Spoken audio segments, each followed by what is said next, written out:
Hey everyone, I'm Jeremy Szafron. This is Kitco News. Don't forget to hit that subscribe button for the latest updates. Well, this week on Chart This with Gary Wagner, we're taking a close look at what's been happening in the gold and in the silver markets. Recently, Fed Chair Jerome Powell spoke at the European Central Bank's Forum in Portugal, highlighting a cautious approach to cutting interest rates. He mentioned that while inflation is slowing down, the Fed needs to be more consistent and to see more consistent data before making any changes. Here's what he said in Portugal. What we'd like to see is more data like what we've been seeing recently. We'd also like to see the labor market remain strong. We've said that if we saw the labor market unexpectedly weakening, that is also something that could call for a reaction. Yeah, we'll hear more about this. Currently, spot gold prices are holding quite steady at around the $2,300 per mark. Now, we're waiting to hear back about the June job report this week, which could impact gold's price direction. And silver has been quite stable, too, trading around $29 per ounce. Now, we know that silver reacts to both economic sentiment and its industrial use, so it could be an interesting week. We'll keep an eye on key levels and patterns that might signal a breakout. Now, let's welcome back Gary Wagner. After a few weeks off, our resident technical analyst is here to break it all down. Hey, Gary, welcome back. You look great, and it's nice to see you back in the chair. Thanks so much. It is good to be back, and we're in full-blown summertime. So it is time to look at gold in a thinner volume with real potential, Okay, so some real potential. Let's break it down, Gary. I mean, we just talked a little bit about Jerome Powell's comments. I mean, you heard there, he's talking about inflation and saying, the Fed's got to be cautious here. How do you see this cautious, approach impacting gold prices in the near term? Can you walk us through the technical patterns that you're looking at?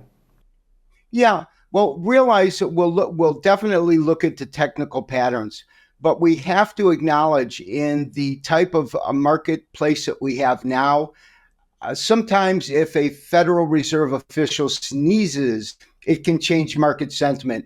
In other words, it's statements reading between the line, Fed speak, so to say, that is so critically important. So where the technicals can play a really significant role is to guide us to different levels in which if we see a pivot in terms of things that have been said or reports that come out, we have an idea of where gold could fall to, where it could rise to, and where it could pivot at. And you mentioned the jobs report, and I think that will be one of the most significant reports out possibly this month because we've had a slew of inflation reports, last week's PCE, the CPI, and when we compare it to first quarter performance where inflation was running very hot, we finally have signs that inflation is cooling. We got that on the last two readings, specifically the PCE, which is the Fed's preferred gauge to look at inflation. And so when we consider the jobs report, May came in 272,000 new jobs, well above expectations. It moved gold $80 lower in a single day. It was significant. And the early forecasts for Friday's report is that it will come in a lot softer at 190,000 new jobs added. And that's one of the things that Powell addressed. He said that they are seeing signs that the economy is slowing, that inflation is cooling, and the labor market is contracting.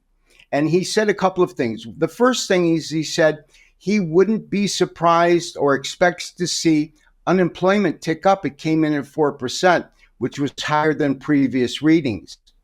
But the fact that the number of new jobs added, if that report bears fruit, in other words, they're spot on as they were with the PCE, that would be significant because the Federal Reserve says that they need to see more evidence. And what they're seeing is solid right now. They just need more of it. That would be the more of it, so to speak. So Friday's job report could be significant. If it comes in at 190 or below, we could see gold make a solid move to the upside, which would be a welcome relief from last month's report that took it down $80. Now, as it pertains to gold, we have recognized a pattern. And the first chart that we're going to look at is going to show that we've seen that pattern appear before.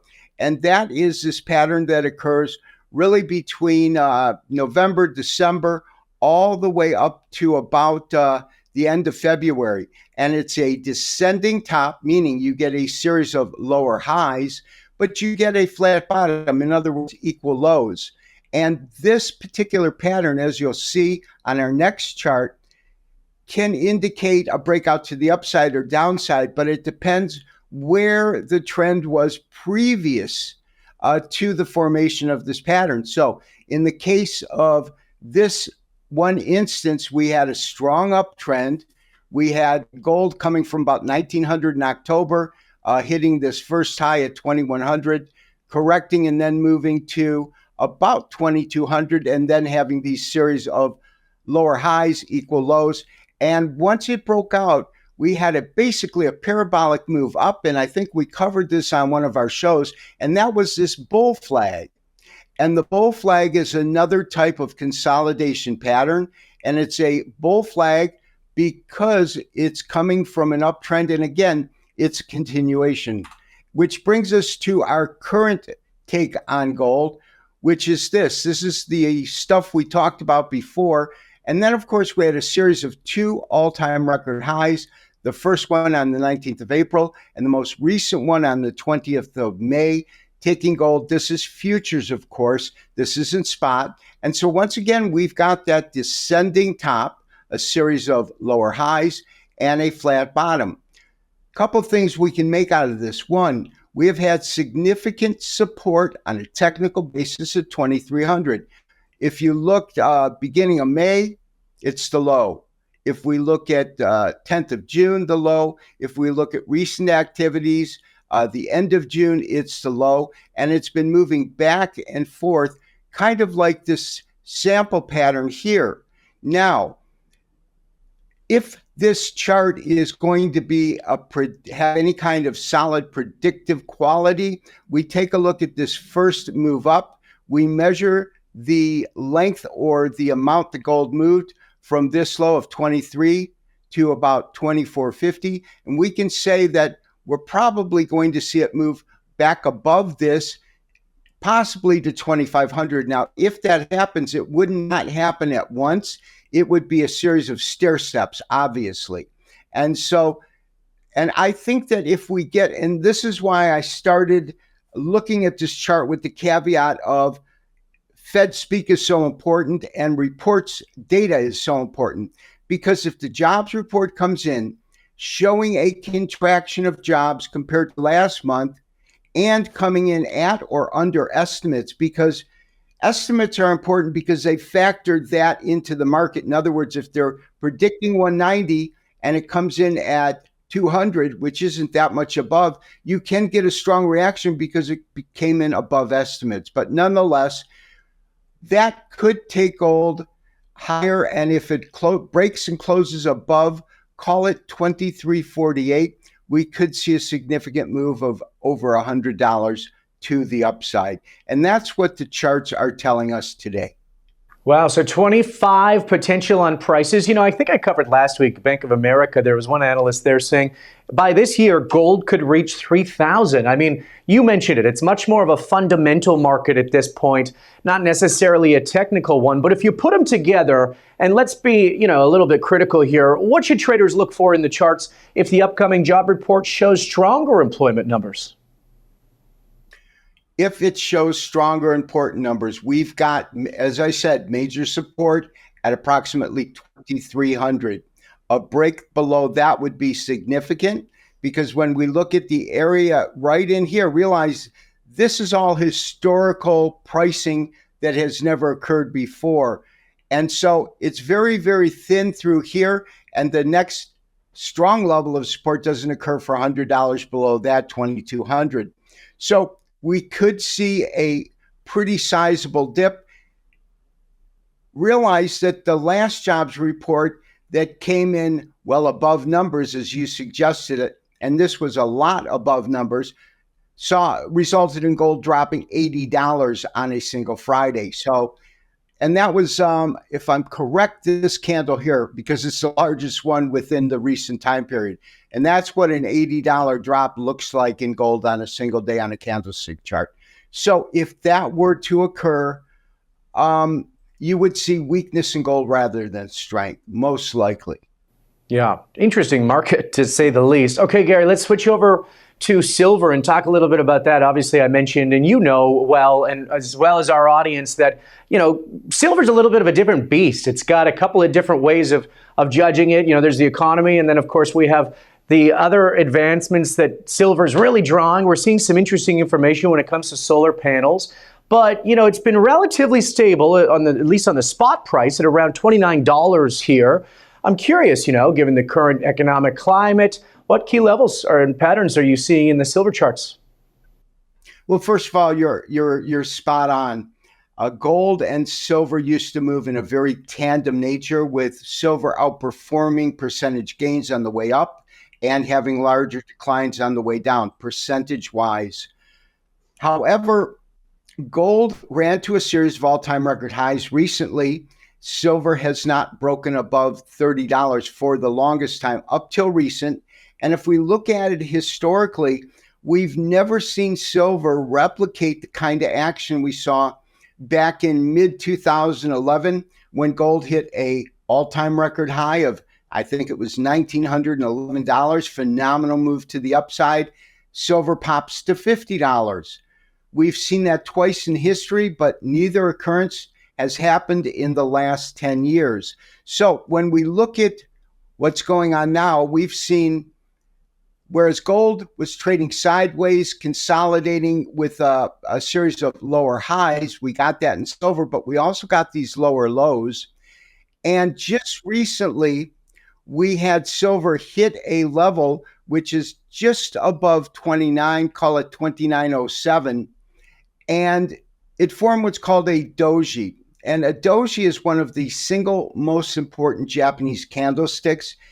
It's a market session on a daily chart. Obviously, it's a trading session during the day in which the open and close are identical or one or two ticks apart. And what that is signifying is that at no point during the trading session were the bullish faction or the bearish faction able to dominate price action. When you get a large red candle like here, the bearish faction was able to not only control price action but to move it significantly. The same with the strong uptrend like here. But when you get something like a small-bodied candle in which it opens very, very near the close, after a defined downtrend, we look for a pivot or key reversal.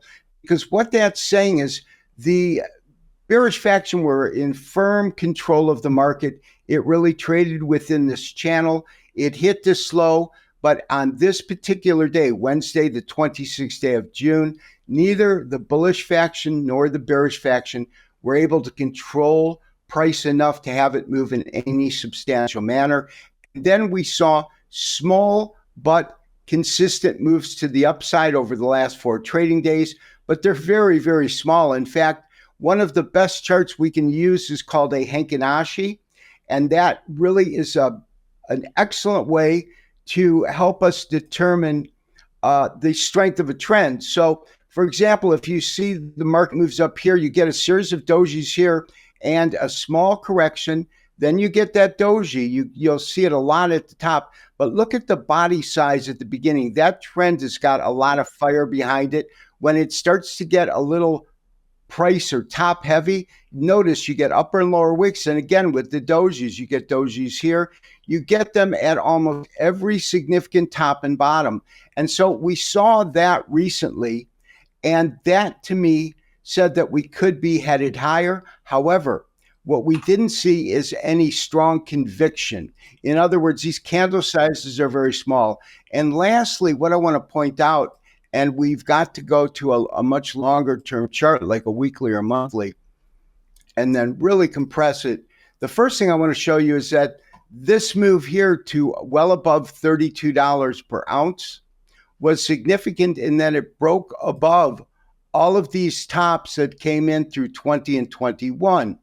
And that's the first time. It challenged it, but it didn't effectively take that out. And why that's significant, and to do this, nobody trades or buys off a monthly, and I acknowledge that, but it's the only way to show a lot of data in one window. So this is a monthly chart.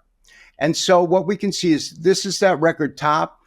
I remember this as if it was yesterday, which is a period of 2012 to 16, because gold went from 1900 down to 1020 at the low. And this was the low right at the end in December of 15. And you never saw it repeat. The only challenge in silver came in really September 2020, February, March of 2021. And effectively, if it takes out these tops on a closing basis, when we look to see any technical data, there is no real technical resistance till about $40. And to me, that's significant. Now, are we there yet? Am I calling for $40 silver? Not yet. But what I will say is that it looks more bullish to me than we have seen in ages. And silver to me has been, except for this move really from 23 up to $32, which is about a 30% move, which was huge. We have seen silver trade under pressure more than gold, not only in percentage drawdowns, but move out of that tandem nature. Interesting. Okay, so we got some potential here. Silver, $30 resistance, maybe up to the 40 mark. You're not saying it's going to happen right away, but I mean, you know, you mentioned, Gary, silver sometimes marches to the, its own drum compared to gold. So with all the economic uncertainty, what's your take on silver as an option for someone looking to invest here at these levels? We are definitely priced near the upper end of the spectrum right now, recent price activity. If we see silver move above $32, which is what it challenged recently on a closing and sustained basis, and build a base there, then we might see the opportunity for pricing we haven't seen, in a decade, which is between 32 and 40. And the reason I'm looking at 40 is not because that's my upside target, but that's where a former top came, and a market technician always looks at market peaks and troughs as potential levels of support and resistance. This has been a long time coming. And you're correct, it has a dual purpose. It's not so much a hedge against inflation. Traders will use gold for that and other financial asset classes and instruments. But for silver, with the green revolution, with solar, all of the things you mentioned, the utilization for silver should go up. But my question is, we can see that it went up, but then why did it come down from 32 to about 29? And so it does run to a different drummer. My number said I would be very bullish on a huge upside potential would be effective closes above $32 on a sustained level, meaning not just moving above it, closing above it, moving back below it, but moving above it and forming what we call a beachhead, which is where it trades sideways and forms a base at a higher level, consolidating at that higher price. Yeah, interesting. I mean, we've been seeing a little bit of consolidation at these levels, so anything's possible. Hey, Gary, we'll watch for the $32. Gary Wagner joining us today from Hawaii. Thanks again for coming on. Good to have you back, and I guess we'll see you in a couple of weeks, my friend. Great to be here, and I look forward to sharing what we know with our audience 2 weeks from now.